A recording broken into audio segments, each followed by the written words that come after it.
आज की कहानी का नाम है सास बहू की लड़ाई। नमस्कार मित्रों, आपका हमारे चैनल कहानियों के मंजर में स्वागत है। कहानी सुनने से पहले हमारे चैनल को लाइक और सब्सक्राइब करना ना भूलें। तो आइए सुनते हैं कहानी। बहू कहाँ मर गई? अंदर से आवाज आई। जिंदा हूँ माँ जी। तो फिर चाय क्यों अभी तक नहीं आई? कब से पूजा करके बैठी हूँ, ला रही हूँ माँ जी। बहू चाय के साथ भजिया भी ले आई। सास ने कहा तेल का खिला कर क्या मारोगी? बहू ने कहा ठीक है माँ जी, ले जाती हूँ। सास ने कहा रहने दे, अब बना दिया है तो खा ही लेती हूँ। सास ने भजिया उठाई और कहा कितनी गंदी भजिया बनाई है तुमने। बहू, माँ जी मुझे कपड़े धोने हैं, मैं जाती हूँ। बहू दरवाजे के पास छिप कर खड़ी हो गई। सास भजिए पर टूट पड़ी और पूरी भजिया खत्म कर दी। बहू मुस्कुराई और काम पर लग गई। दोपहर के खाने का वक्त हुआ। सास ने फिर आवाज लगाई, कुछ खाने को मिलेगा? बहू ने आवाज नहीं दी। सास फिर चिल्लाई, भूखे मारोगी क्या? बहू आई सामने खिचड़ी रख दी। सास गुस्से से, ये क्या है? मुझे इसे नहीं खाना है, इसे ले जाओ। बहू ने कहा आपको डॉक्टर ने दिन में खिचड़ी खाने को कहा है, खाना तो पड़ेगा ही। सास मुंह बनाते हुए, हाँ तू मेरी माँ बन जा। बहू फिर मुस्कुराई और चली गई। आज इनके घर पूजा थी। बहू सुबह 4 बजे उठ गई। पहले स्नान किया, फिर फूल लाई, माला बनाई, रसोई साफ की, पकवान और भोज बनाया।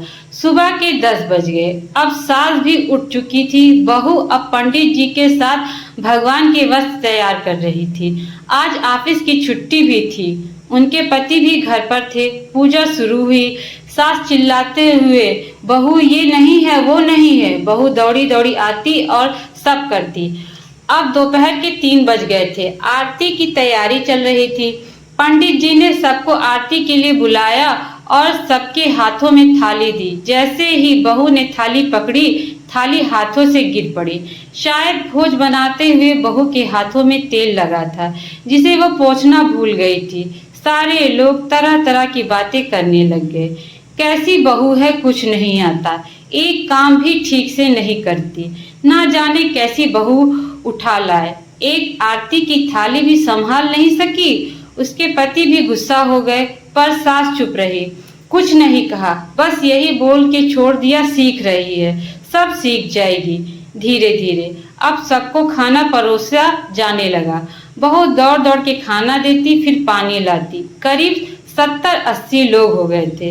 इधर 2 नौकर और बहू अकेले, फिर भी वहां सारा काम बहुत अच्छे तरीके से करती।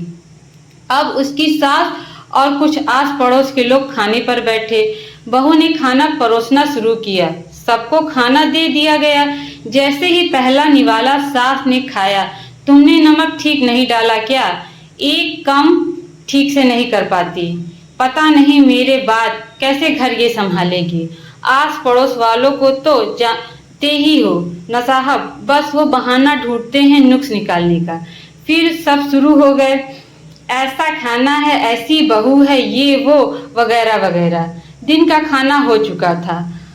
अब बहू बर्तन साफ करने नौकरों के साथ लग गई। रात में जगराता का कार्यक्रम रखा गया था।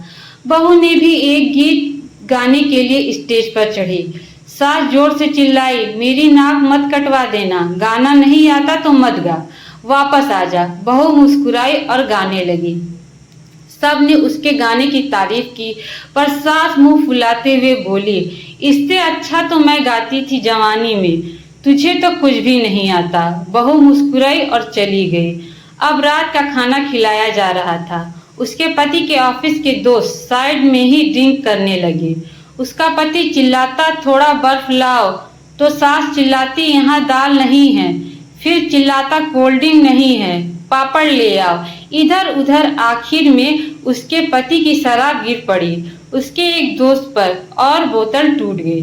पति गुस्से में 2 झापड़ अपनी पत्नी को लगाते हुए कहता है, जाहिल कहीं की, देखकर नहीं कर सकती, तुझे इतना भी काम नहीं आता। सारे लोग देखने लगे। उसकी पत्नी रोते हुए कमरे की तरफ दौड़ी। फिर उसके दोस्तों ने कहा, क्या यार, पूरा मूड खराब कर दिया, यहाँ नहीं बुलाया होता, हम कहीं और पार्टी कर लेते। कैसी अनपढ़ गंवार बीवी ला रखी है तूने। उसे तो मेहमानों की इज्जत और काम करना तक नहीं आता। तुमने तो हमारी बेइज्जती कर दी। अब आस पड़ोस की औरतों को और बहाना मिल गया था। वो कहने लगी, देखो क्या कर दिया तुम्हारी बहू ने, कोई काम की नहीं है। मैं तो कहती हूँ अपनी बेटी की दूसरी शादी करा दो, छुटकारा पाओ इस गंवार से। सास उठी और अपने बेटे के पास जाकर उसे थप्पड़ मारा और कहा, अरे नालायक, तुमने मेरी बहू को मारा, तेरी हिम्मत कैसे हुई, तेरी टांग तोड़ दूंगी।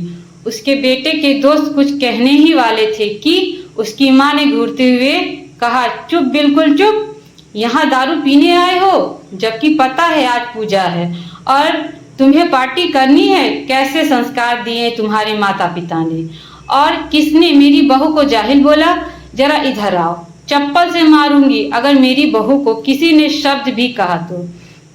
अरे पापी, तूने उस लड़की को बस इसलिए मारा कि तेरी शराब टूट गई।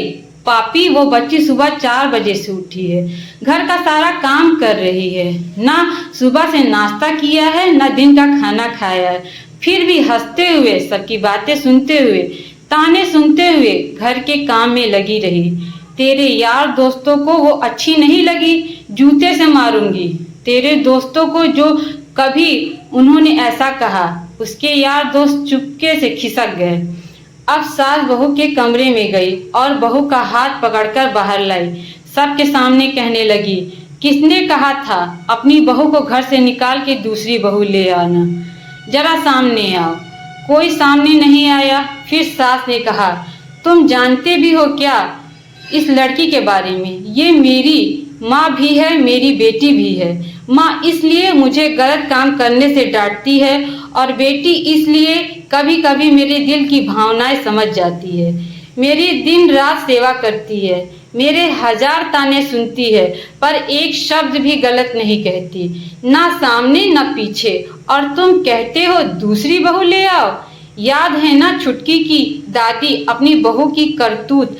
सास ने गुस्से से पड़ोस की महिला को कहा, अभी पिछले हफ्ते ही तुम्हें मियाँ बीवी भूखे छोड़ घूमने चली गई थी। मेरी इसी बहू ने 7 दिनों तक तुम्हारे घर पर खाना पानी, यहाँ तक कि तुम्हारे पैर दबाने भी जाती थी, और तुम इसे जाहिल बोलती हो। जाहिल तो तुम सब हो जो कोयले और हीरे में फर्क नहीं जानते।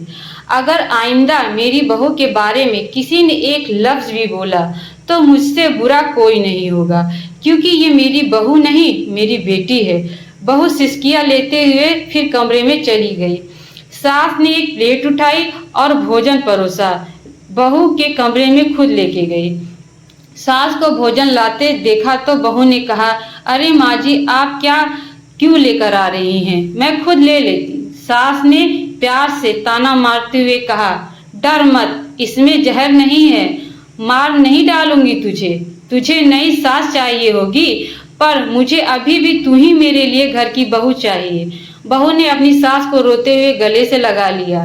सास भी रो दी पहली बार और कहा, चल खाना खा ले। फिर मजाक करते हुए कहा, फिर मेरे पैर दबाने चले आना, और ये ख्याल मन में मत लाना कि सास पैर बोलती है, किसी दिन मैं इसका गला दबा दूंगी, क्योंकि कभी मैं भी यही सोचती थी। दोनों खूब हंसने लगी। कुछ रिश्ते बहुत मीठे होते हैं, बस बातें कड़वी होती हैं। मेरे प्यारे मित्रों, आज की कहानी यहीं पे समाप्त होती है। मेरी कहानी आप लोगों को कैसी लगी कमेंट करके जरूर बताइएगा। धन्यवाद।